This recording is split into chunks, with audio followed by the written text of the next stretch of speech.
কুড়িগ্রামে বেসামাল হয়ে উঠছে নিত্যপণ্যের বাজার। এতে নাভিশ্বাস উঠছে নিম্ন ও মধ্যবিত্ত পরিবার। বিক্রেতারা বলছেন, একদিকে বন্যা, অন্যদিকে দেশজুড়ে ছাত্র আন্দোলনের কারণে নিত্যপণ্যের বাজারে অস্বাভাবিক প্রভাব। তাই চরম বিপাকে ক্রেতারা। তাদের অভিযোগ, ভোক্তা অধিকার ও জেলা প্রশাসনের বিভিন্ন বাজার মনিটরিং সেল থাকলে কোনো কাজে আসছে না। কুড়িগ্রাম থেকে রাশেদুজ্জামান তাওহিদের তথ্য, ভিডিও চিত্রে বিস্তারিত।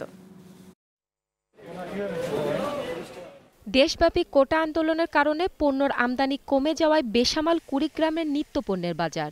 সদরের জিয়া বাজার, খলিলগঞ্জ বাজার, পৌর বাজার সহ ৯ উপজেলার প্রধান বাজারে প্রতি কেজি কাঁচামরিচ বিক্রি হচ্ছে ২০০ টাকায়, শুকনা মরিচ ৫০০ টাকা, রসুন ২৪০ টাকা, আদা ৪০০ টাকা, পেঁয়াজ ১২০ টাকা। বেড়েছে তরিতরকারির দামও। মাত্র এক সপ্তাহের ব্যবধানে এসব পণ্যের দাম কেজিতে ৭ থেকে ১০ টাকা পর্যন্ত বেড়েছে।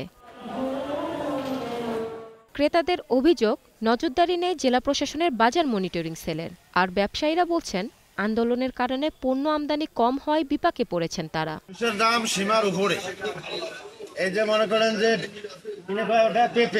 পেঁপে ৫০ টাকা কেজি কেনা লাগতেছে, করলা বলে ১২০ টাকা, এমন আলু ৬০ টাকা, পটল ৫০ টাকা, বেগুন ৫০ টাকা। এগুলো সব দোকানদার যা চায় তাই দিতে হবে। বাজারে দ্রব্যমূল্য ঊর্ধ্বগতি বর্তমান, সাধারণ মানুষের ক্রয় ক্ষমতার বাইরে।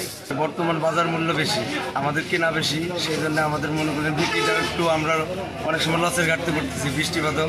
কুড়িগ্রাম জেলা প্রশাসক জানান, সাধারণ মানুষের কষ্ট কমাতে আরও জোরদার করা হচ্ছে বাজার মনিটরিং ব্যবস্থা। যেহেতু এখন একটু বন্যা পরিস্থিতি এবং মানুষের বিভিন্ন জায়গায় আয়ের একটা সমস্যা তৈরি হয়েছে, সেক্ষেত্রে আমরা বাজার মনিটরিংটা আরো জোরদার করবো, যাতে করে তৃণমূল পর্যায়ের আমাদের সম্মানিত নাগরিকরা কোনো ধরনের অসুবিধা নেই। বাজারে নিত্যপণ্যের দাম সহনশীল পর্যায়ে নিয়ে আসার দাবি কুড়িগ্রামবাসীর।